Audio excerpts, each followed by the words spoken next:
नमस्कार दोस्तों, इतिहास गवाह है में आपका स्वागत है। आज हम वापस से थोड़ा डिटेल में डिस्कस करेंगे नव साम्राज्यवाद, न्यू इम्पीरियलिज्म, और मैंने इसके कारण बस एक लेवल पे बता दिए थे। आज उन we will start by deep diving into some of those reasons. So सबसे पहले था the impact of industrial revolution, औद्योगिक क्रांति का प्रभाव। और इसको बेसिकली बहुत सारे सोशलिस्ट, मार्क्सिस्ट जो विद्वान थे, एक्सपर्ट्स थे, इन्होंने इस पे काफ़ी चर्चा करी। तो उसमें से एक थे Hobson, and he wrote like this a book called Imperialism a Study। and उन्होंने बेसिकली वही बात कही कि जब प्रॉफिट कमाते हैं कैपिटलिस्ट, तो वो दो तरीके से यूज़ किया जा सकता है। वो या तो अपने पास रख सकते हैं और अपना बिजनेस एक्सपैंड कर सकते हैं, या उसका कुछ हिस्सा जो लेबर है उनमें डिवाइड कर सकते हैं। बट वो लोग ऐसा चूज़ नहीं करते हैं, वो लेबर्स के साथ वो प्रॉफिट शेयरिंग नहीं करते हैं। आई थिंक ये बात हमने पहले डिस्कस करी थी, और इस कारण से बहुत ज़्यादा एक्सप्लॉयटेशन ऑफ लेबर होता है। और इन्होंने मतलब ही did not go in a very radical direction. इन्होंने बेसिकली कहा कि to solve this problem there should be the internal redistribution of the profits that capitalists make out of businesses because of labor support। अब इसमें जो पुनर्वितरण, redistribution वाली बात कही, उस पे लेनिन ने आगे चल के और मतलब थोड़ा और रैडिकल अप्रोच, थोड़ा क्या बहुत ज़्यादा रैडिकल अप्रोच लिया। उन्होंने बेसिकली कहा, उन्होंने एक he wrote something called imperialism, the highest stage of capitalism। और उन्होंने बोला कि ये क्या होता है कि रीडिस्ट्रीब्यूशन वगैरह नहीं करेंगे ये लोग। इनफैक्ट ये जो कैपिटलिस्ट लोग हैं, इन्होंने जो प्रॉफिट बनाया है, ये अब उसको अपने और दूसरे बिजनेसेस एक्सपैंड करने में लगाएंगे, या दे विल ऑल्सो री invest this capital in colonies, और इससे और एक्सप्लॉयटेशन बढ़ते जाएगा, इससे और इंपीरियलिज्म बढ़ेगा, है ना। तो इस तरीके से समझते हैं कि अभी ये हुआ क्या। जब लेनिन ने ऐसी बात कही तो सोशलिस्ट इंटरनेशनल कॉन्फ्रेंसेस होती थी। अब जब एक स्टुटगार्ट में 1907 तक ऐसी कंडीशंस बनने लग गई थी कि ऐसा लग रहा था कि कोई बड़ा वॉर शुरू होने वाला है। और हम देखेंगे कि मतलब जो पावर्स थे उन्होंने अपने आप को दो गुटों में सेपरेट कर लिया था। ऐसा माहौल, बहुत टेंशनेबल माहौल बनने लग गया था। तो जो 1907 में सोशलिस्ट इंटरनेशनल कॉन्फ्रेंस हुआ स्टुटगार्ट में, वहाँ पर what is the role of labour in, अगर इन केस कोई कॉन्फ्लिक्ट इरप्ट होता है, कोई वॉर होता है, तो लेबर क्या रोल प्ले करेगा। और लेनिन ने क्या कहा कि भाई देखो, लेबर के पास यही मौका है जब कैपिटलिस्ट पावर्स अपने प्रॉब्लम्स के कारण ही वॉर में जाएंगे, उस समय लेबर को they should not participate in this war. This is the best time for a revolution. और ऑफ कोर्स रशिया की आप अगर एग्जांपल लेंगे, जहां पे लेनिन का सबसे ज़्यादा गहन प्रभाव रहा, सो Russia did not participate in the war, क्योंकि वहां पे बोल्शेविक रेवोल्यूशन हो जाता है। वेयर एज ये सोशलिस्ट इंटरनेशनल जो कॉन्फ्रेंस थी, यहां पर डिफरेंस ऑफ ओपिनियन आ गया, क्योंकि जो लोग ऐसे लेनिन जितने रैडिकल विचारधारा वाले नहीं थे, जो ये नहीं कह रहे थे कि भाई लेबर को पार्टिसिपेट ही नहीं करना चाहिए, दे वर ओवरकम बाय नेशनलिज्म। देखिए, नेशनलिज्म एक बहुत ही स्ट्रॉन्ग फीलिंग है। तो ये जो नेशनलिज्म की जो लहर फैली, आई मीन फर्स्ट तुम्हारी कंट्री वॉर में है तो तुम कैसे उसको सपोर्ट नहीं कर सकते हो। So a lot of this socialist group, they supported their countries in the war। और यहाँ से जो कम्युनिस्ट थे और जो सोशलिस्ट थे, उनके बीच में एक डिवीजन हो गया, एक सेपरेशन हो गया। तो वर्ल्ड वॉर वन एक ऐसा जंक्चर था जहाँ से कम्युनिस्ट और socialist they separated. Communist being radicalist, extremist, कि भाई लेबर को इस वॉर में सपोर्ट ही नहीं करना चाहिए, whereas socialist being people who were saying कि नहीं, वॉर में तो सपोर्ट करा जा सकता है। तो अब ये जो कनेक्शन था औद्योगिक क्रांति, इंडस्ट्रियल रेवोल्यूशन और इंपीरियलिज्म का, ये ऐसे क्लियर हुआ। और मैं इसमें दो अप्रोचेस बताना चाहता था, एक सोशलिस्ट टाइप का था जो रीडिस्ट्रीब्यूशन की बातें कर रहा था, और जो एक लेनिन का अप्रोच था जो बहुत रैडिकल अप्रोच की बात कर रहा था। अच्छा, इसमें अब इंपीरियलिज्म कैसे आया? कैसे आया? सिंपल है कि मार्केट चाहिए आपको अपने प्रोडक्ट्स के लिए, क्योंकि आप अपने, तो सबसे पहले आप क्या करोगे, दूसरे के प्रोडक्ट्स को नहीं आने दोगे, तो एक ज़्यादा ड्यूटीज लगाओगे, है ना, और अपने प्रोडक्ट को दूसरे के मार्केट में ज़्यादा से ज़्यादा पहुंचाने की कोशिश करोगे। दूसरी बात क्या है, you will get raw materials from at a cheaper rate from other colonies. So वही हुआ, मतलब सो इस तरीके से industrial revolution pushed for imperial approach, pushed imperialism. दूसरा मैंने कहा था नेशनलिज्म, राष्ट्रीय गौरव की भावना, नेशनल प्राइड। क्योंकि आप देखिए, France was not that ahead on industrial revolution but was definitely ahead on imperialism. Colonies France की भी बहुत सारी बनी, और उसका एक रीजन ये था कि to expand their riches they were showing कि how great French people are, है ना, हमारी कंट्री कितनी ग्रेट है। तो मैंने वही कहा कि एक फैक्टर कभी नहीं होता है, तो इंडस्ट्रियल रेवोल्यूशन एक फैक्टर हुआ न्यू इंपीरियलिज्म में, दूसरा था राष्ट्रीय गौरव, नेशनल प्राइड। तीसरा क्या था? तीसरा था एक्सपेंशन ऑफ यूरोपियन डिप्लोमेसी। और डिप्लोमेसी का एक्सपेंशन करने का एक एग्जाम्पल जो था वो था division of Africa in 1884 in Berlin African Congress.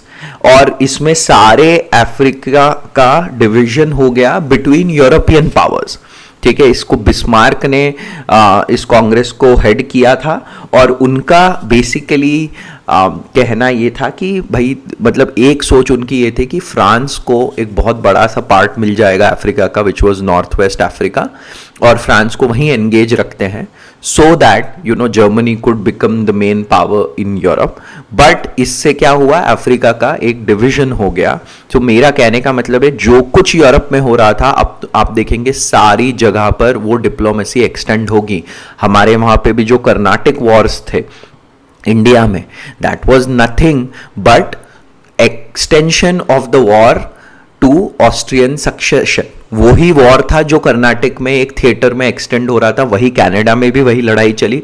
तो ये अब हम इम्पैक्ट सब दूर देखना शुरू करेंगे कि जो इनके डिप्लोमेटिक प्रॉब्लम्स हैं वो सारे कॉलोनीज में दिखाई देंगे। And same for world war one, कि जो जो कॉलोनीज है वो क्यों पार्टिसिपेट करेंगे, क्योंकि ये इनका ही डिप्लोमेसी का एक्सटेंशन हो रहा है, इन्हीं के कारण वर्ल्ड वॉर वन हुआ।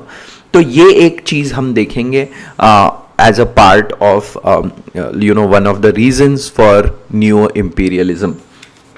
फिर क्या था, सोशल इंपीरियलिज्म। अब देखिए, सोशल इंपीरियलिज्म का मतलब मैंने बहुत सिंपली बता दिया था कि आप अपने यहाँ के लेबर को एक्सप्लॉइट नहीं कर सकते। क्यों? क्योंकि मार्क्स ने अब बातें बोल दी है, लोग एंग्री हैं, हो सकता है उनके आगे।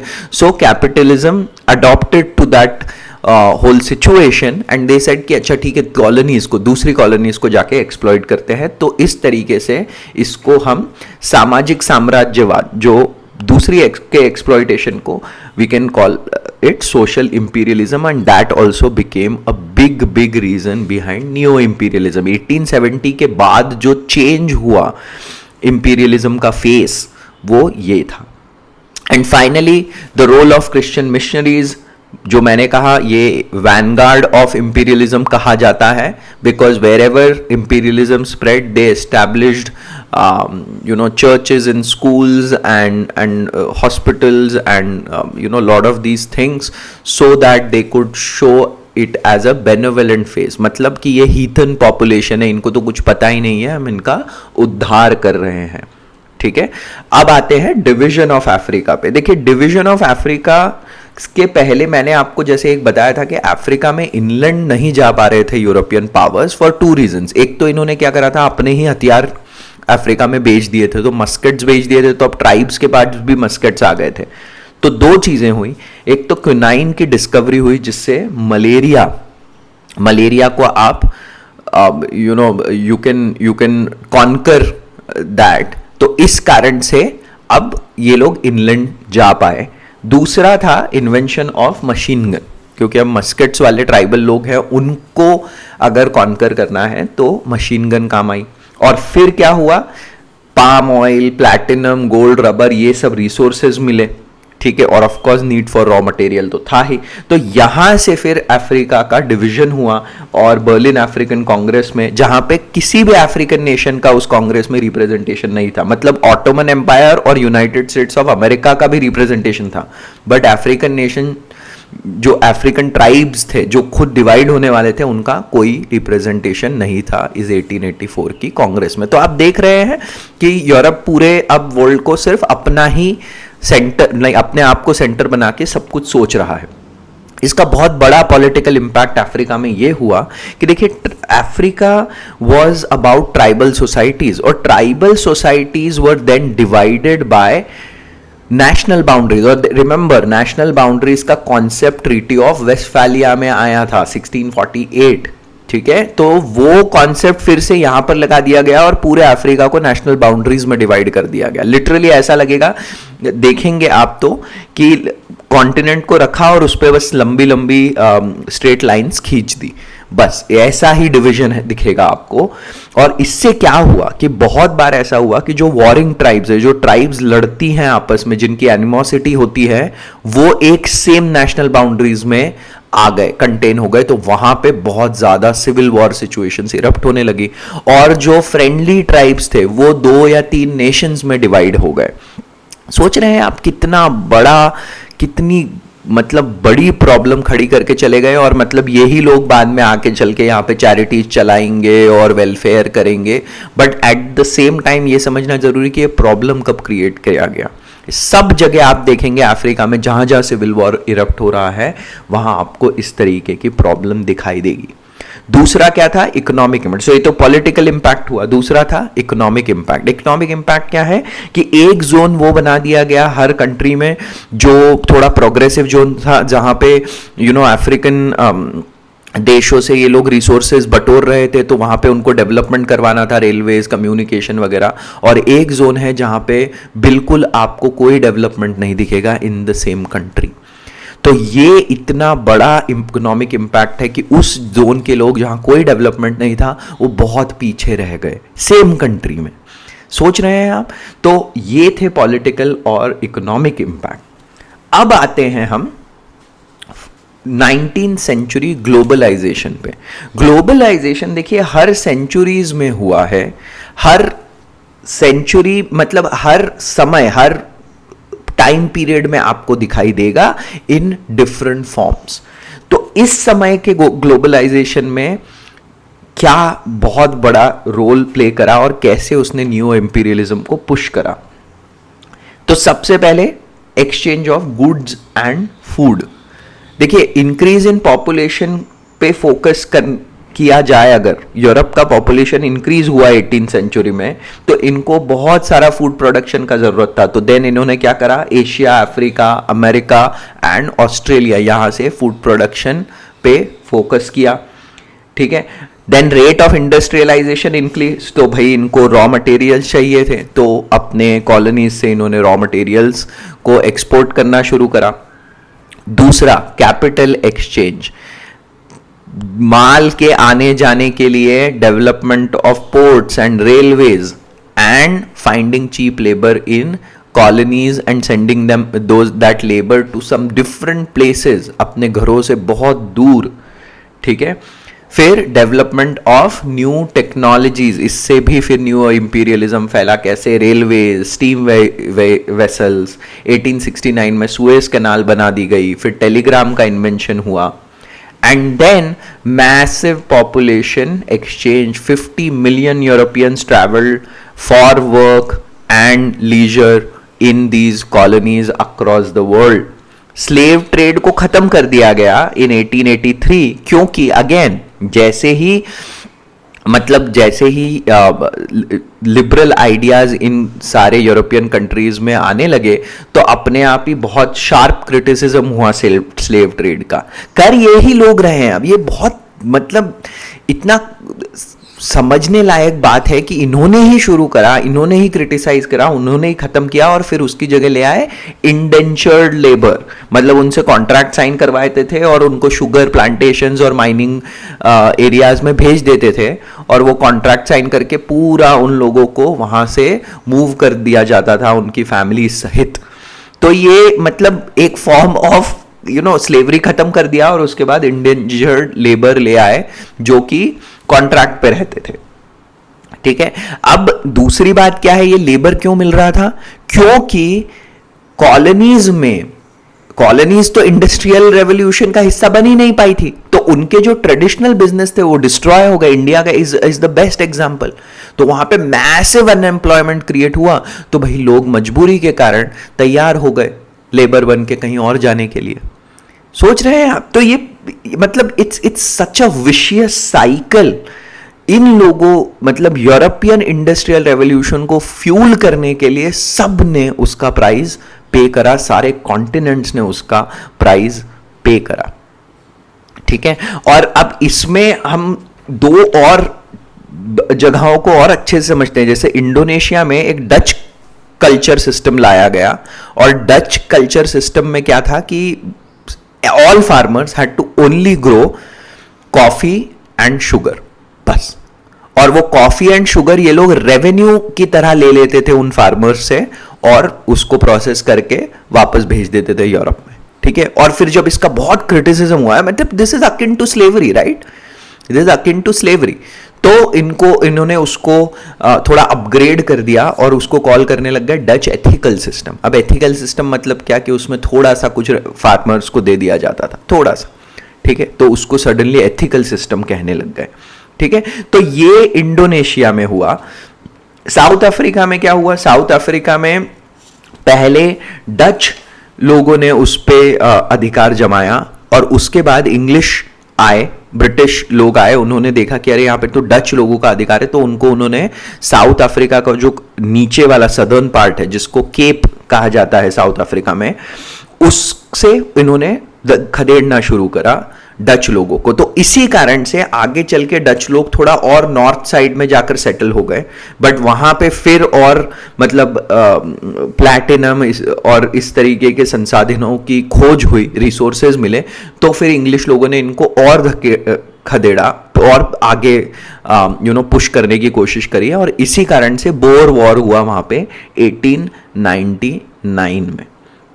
ठीक है, तो ये एग्जाम्पल है साउथ अफ्रीका और इंडोनेशिया का। यहां पर कैसे दिखाई दे रहा था न्यू इंपीरियलिज्म। अच्छा, there is new imperialism of United States of America, है ना। तो यूनाइटेड स्टेट्स ऑफ अमेरिका का मतलब तो इस तरीके से आप समझ सकते हैं, जैसे एक कहावत है हिंदी में, 100 चूहे खाकर बिल्ली हज को चली, कि आप एक्चुअली इंपीरियलिज्म कर रहे हैं बट आप ये दिखा रहे हैं कि अरे हम तो इसलिए कर रहे हैं ताकि इनकी भलाई हो सके, इन लोगों को फायदा मिल सके, है ना। तो वैसे ही यूनाइटेड स्टेट्स ने अपना इंपीरियलिज्म कहां चलाया? फिलीपींस में, कि हम तो फिलीपींस के लोगों का कल्याण करना चाहते हैं। सिमिलरली साउथ अमेरिका में मुनरो डॉक्ट्रिन करके उन्होंने वो चलाया, और इसी के लिए एक रडियार्ड किपलिंग ने वो टर्म दिया है जो आपने शायद सुना होगा, which is white man's burden theory. ठीक है, वो है basically you are trying to justify the imperialism you are implementing in all these places, कि अरे हम तो लोगों का कल्याण कर रहे हैं, हम ऐसा कर रहे हैं। हम कल्याण करने के नाम पे इन कंट्रीज ने इतना इतना रायता फैलाया है सब दूर कि आप दंग रह जाएंगे जान के। कितने ही प्रॉब्लम, कितने नहीं, ऑलमोस्ट एवरी प्रॉब्लम, आप नॉर्थ कोरिया साउथ कोरिया देख लीजिए, आप अफ्रीकन सिविल वॉर्स देख लीजिए, आप आगे चल के मतलब हम और डिस्कस करेंगे साउथ एंड नॉर्थ वियतनाम की सिचुएशन, कंबोडिया, इधर मिडिल ईस्ट में बहुत सारे प्रॉब्लम्स, ये सारे you can track back to these imperialist powers and how they behaved across the world for their own interest. चलिए कोई नहीं, जान लेना बहुत ज़रूरी है ना, क्योंकि हमको भी समझ में तो आए कि कैसे हुआ ये सब। ठीक है, और फाइनली इसमें एक ले आते हैं development of international currency system. अच्छा देखिए, इसमें क्या है कि अब दो अलग अलग करेंसीज में अगर ट्रेड करना है तो उसके लिए कोई एक स्टैंडर्ड लाना पड़ेगा, और इसी के लिए गोल्ड स्टैंडर्ड लाया गया था। गोल्ड स्टैंडर्ड को एकदम समझ लेते हैं जल्दी से। गोल्ड स्टैंडर्ड का मतलब यह है कि everyone will peg their currency to gold. इसका मतलब इस तरीके से समझिए कि अगर $1 में, $1 का मतलब है 5 ग्रेन्स ऑफ गोल्ड, और एक पाउंड का मतलब है 20 ग्रेन्स ऑफ गोल्ड, मतलब pound is 4 times the dollar, एक पाउंड इज $4। अब मान लीजिए कि यूनाइटेड स्टेट्स ने 1 million pound worth of goods लिया, तो उनका बैलेंस ऑफ पेमेंट के मामले में अब 1 मिलियन पाउंड उनको देना है, मतलब $4 मिलियन वर्थ ऑफ गोल्ड देना है। ध्यान रखिए, $4 million worth of gold United states Britain को देगा, है ना, क्योंकि उन्होंने उतना माल खरीदा है। अब जब वो $4 मिलियन देगा तो यूनाइटेड स्टेट्स का जो फेडरल बैंक, रिजर्व बैंक है, वो क्या करेगा, वो $4 मिलियन मार्केट से, सर्कुलेशन से हटा लेगा। क्यों? क्योंकि उन्होंने गोल्ड दे दिया ना, उनके पास अब उतना गोल्ड कम हो गया है, तो उनको उतना अपने मार्केट के सर्कुलेशन से हटाना होगा। तो जब वो हटाएंगे तो क्या होगा, मार्केट में लिक्विडिटी कम हो जाएगी, पैसा कम हो जाएगा। जब पैसा कम होगा तो अपने आप ही उससे क्या होगा, तुम्हारी डिमांड पे इंपैक्ट होगा, तो डिमांड कम हो जाएगी। डिमांड कम होगा तो कॉस्ट ऑफ लेबर कम हो जाएगा, कॉस्ट ऑफ लेबर कम होगा तो कॉस्ट ऑफ प्रोडक्शन कम हो जाएगा, और उसके कारण ओवरऑल तुम्हारा चीपर प्रोडक्ट हो जाएगा मार्केट में, और इस तरीके से वो बैलेंस सेट हो जाएगा इंटरनेशनल मार्केट में, है ना। तो ये जो स्टैंडर्ड था ये बनाया गया, और ये काफ़ी, मतलब वर्ल्ड वॉर 1 तक चला, उसके बाद it broke down after world war 1। इसके बारे में हम और अच्छे से डिस्कशन करेंगे, फिर आगे चल के ब्रेटन वुड्स स्टैंडर्ड लाया गया। ब्रेटन वुड्स में क्या हुआ कि ये जो गोल्ड स्टैंडर्ड है उसकी जगह दुनिया में डॉलर ने ले ली, है ना। सो सेम स्टेटस मिल गया डॉलर को जो गोल्ड का था आफ्टर वर्ल्ड वॉर 2। और आप देखेंगे कि पूरा जो कंट्रोल है ये सिर्फ 5-6 कंट्रीज के हाथ में आ गया, US, Germany, Italy, Britain, France and Austria. ये वर्ल्ड वॉर 1 के पहले की मैं बात बता रहा हूं, ये गोल्ड स्टैंडर्ड जब बन गया उसके बाद, ठीक है। तो ये है नियो इंपीरियलिज्म, और कैसे ये फैला अपने सेकंड फेज में, क्या क्या कारण हुए। हमने इसमें अफ्रीका का डिवीजन समझा, हमने इसमें डच कल्चर पद्धति समझी इंडोनेशिया में, हमने इसमें साउथ अफ्रीका की सिचुएशन को समझा, फिर हमने ग्लोबलाइजेशन, 19th सेंचुरी ग्लोबलाइजेशन पे ध्यान दिया, and development of international currency system समझा। बहुत मेरे हिसाब से जब ये एक एपिसोड आप सुनेंगे तो आपको बहुत आश्चर्य होगा, एक लेवल पे गुस्सा भी आएगा, ठीक है, कि कैसे लोगों के हाथ में जब पावर आती है तो how it turns into extremely exploitative tendencies, और ये हमको देखने को मिलता है। तो आज हम यहां पर समाप्त करते हैं नियो इंपीरियलिज्म, और अब आने वाले एपिसोड में we have taken one more step towards world war 1। मैं एक रिवीजन एपिसोड भी रखूंगा जहां मैं सारी चीजें which are leading to world war 1 उसको एक बार रिवाइज करवा दूंगा, so that you are ready before we jump into world war 1। सुनने के लिए आपका बहुत बहुत धन्यवाद। अंटिल नेक्स्ट टाइम, जय हिंद।